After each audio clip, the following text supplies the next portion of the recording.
like most people who ended up writing history, we started by being consumers of it and readers of history, and just what fascinates me about good history is that it's so human and it's so relevant. And the more you read, not the surface stuff, the too much of history today, George, is especially if you've taken it in college or high school, it's names, dates, places, a lot of wars. Like here's the battle of this and the battle of that.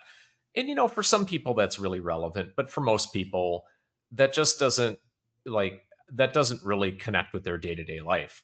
And but the more you read about it, the more you kind of dig in and you read really good history, Mm. you start to you start to see people you start to see people in it, and you start to see historian David McCullough, who just passed away, had a wonderful way of putting this. He said, people in the past didn't walk around saying, well, look at how great it was to live in the past.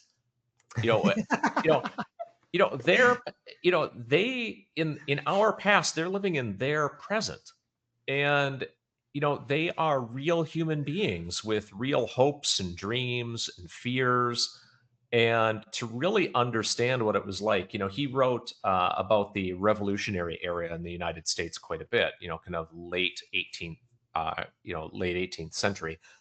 And what's really interesting about that time is you start to get a sense for, he would have the primary sources, people's diaries. People wrote a lot more back then because we didn't have Right. TV, you didn't have radio. Printing was hard. You had to go to a printing press, and that it took a lot of skill. So people wrote a lot of letters, and you realized when you actually read the letters, how much people are afraid of like what their life was like. That they lived in mortal dread of catching a cold or getting a fever, and that all of them had, they might have had 8, 9 kids, and maybe only 2 or 3 of them had survived from that time.